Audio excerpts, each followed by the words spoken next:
مسلسل phone calls کے ذریعے بہت سارے دوست یہ جاننا چاہتے ہیں کہ آج کی میٹنگ میں کیا کچھ ہوا، تو میں ان کی انفارمیشن کے لیے بتا دوں کیونکہ لوگ کافی کچھ توقعات رکھے ہوئے ہیں. تو جیسا کہ آپ سب کو معلوم ہے کہ آج 15 جنوری کو منسٹری آف ہوم افیئرس میں لے اپیکس باڈی اور کارگل ڈیموکریٹک الائنس کی سب کمیٹی جو بنی ہے 6 رکنی، اس کی میٹنگ ہوئی جس میں ہمارے لداخ کے ہل کونسل لیہ اور کرگل کے دونوں آنریبل سی سیز اور آنریبل ایم پی لداخ بھی شامل ہوئے. اس جو میٹنگ میں ہمارے لداخ کے چیف سیکرٹری اور adviser to honourable L G جناب پون کوٹوال جی بھی موجود تھے. میٹنگ میں جو پچھلی میٹنگز ہوئی ان تمام چیزوں کو لے کر کے ہم نے یہی سٹریس کیا کہ جو آپ نے ریزرویشن لداخ کے لوگوں کے لیے جاب ریزرویشن کی بات کہی ہے جس میں 95% جاب ریزرویشن کی بات کہی ہے، تو وہ کب اس پر عملی جو ہے جامہ اس کو پہنایا جائے گا، جس کے بعد پھر فوری طور پر اس کو نوٹیفیکیشن جاری کر کے پھر کم از کم اس کے لیے جو ہے ہم آگے بڑھ سکیں. تو یہ بات یہاں تک پہنچی کہ ڈومیسائل کو لے کر، صرف جابس کو لے کر کے، جابس کے یہ جو 5% بچتے ہیں، جو اوپن کیٹیگری کے جابس 5% بچتے ہیں، ان 5% کے لیے خصوصی طور پر ایک ڈومیسائل ایشو کیا جائے گا جو 15 سال سے لداخ میں ہے ان کے لیے، اور وہ 5% جو ہے جاب انہی کو ملے گی جو لداخ کا ڈومیسائل رکھتا ہوگا، جو نان ایس ٹی ہوگا. باقی ساری کی ساری جو ہے وہ ایس ٹی اور پھر ای ڈبلیو ایس اور پھر اس کے بعد 1%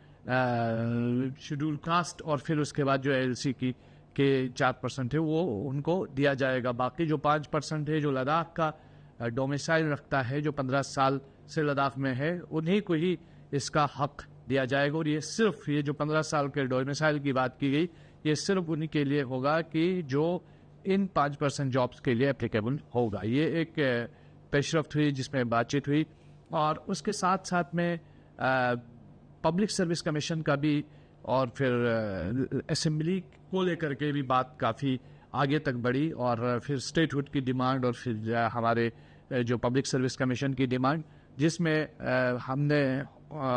جو منسٹری آف ہوم افیئرس پر یہ واضح کیا کہ لداخ کے لوگ چاہتے ہیں کہ لداخ کے لیے الگ سے پبلک سروس کمیشن ہو یا پھر Jammu Kashmir public service commission میں ہم لوگ اپلیکیبل ہوں. تو دونوں صورتوں میں ہماری پہلی پریورٹی یہ رہے گی کہ لداخ کا اپنا کارڈر ہو، لداخ کا اپنا پبلک سروس کمیشن ہو، اور اس کے بعد ہمیں الگ سے اپنی اسمبلی ہو جہاں ہمارے پاس اپنے فائنینشیل پاورز اور یہ سارے چیزیں ہوں. اور اگر اسمبلی دیے جانے کے بعد اگر کونسلز کو واپس بھی لیے جاتے ہیں، جس پر دونوں سے اس کی طرف سے کہا گیا کہ ہمیں اس پر کوئی اعتراض نہیں ہے، اگر لداخ کو اسمبلی دی جاتی ہے تو ہاں کونسل اگر ہٹا بھی دیا جائے لیکن کوئی مسئلہ نہیں ہے. تو اس میٹنگ کی کہ تب تک جب اگلی میٹنگ تک یہ جو جتنے بھی ہمارے پاس جابس ہیں ابھی پڑے ہوئے ہیں وہ سارے جابس کا ایڈورٹائزمنٹ ہوگا اور ان پر باضابطہ ریکروٹمنٹ کے پروسیس کو آگے بڑھایا جائے گا. اور چونکہ لے اپیکس باڈی اور کارگل ڈیموکریٹک الائنس کی طرف سے یہ بھی کہا گیا تھا کہ ہم اپنے 4 پوائنٹ ایجنڈے پر سٹک ہیں، اس سے آگے پیچھے کوئی ہم کسی موضوع پہ بات نہیں کرنا چاہتے ہیں. زبان کا مسئلہ ہے، لینگویج کا ایشو ہے، یہ سارے مسائل ہیں، یہ آپ دونوں سی ای سیز اور آنریبل ایم پیز سے بات کریں. لیکن اس کے فوراً بعد چونکہ میٹنگ کے ختم ہونے کے بعد ہم نے سائڈ میں جو ہمارے جموں کشمیر لداخ کے سیکشن کے جو جوائنٹ سیکرٹری ہیں ان سے بات کی، اور اس میں انہوں نے آشوازن یقین دلائی کہ جو پوری بلتی لینگویج ہے اس کو بھی آفیشیل لینگویج میں شامل کیا جائے گا. اور ہم نے زور بھی دیا ہے کہ شینا زبان کو بھی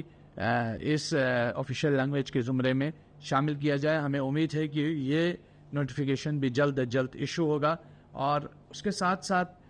یہ دیکھنے والی بات ہے کہ جو ہم نے ڈومیسائل کو لے کر کے بات ہوئی تھی اس میں سرکار کی طرف سے سٹریس یہ تھا کہ ہم 15 سال صرف ریزرویشن کے لیے اپلیکیبل ہوگا، یہ زمین اور دوسری چیزوں کے لیے اپلیکیبل نہیں ہوگا. یہ 15 سے 20 تک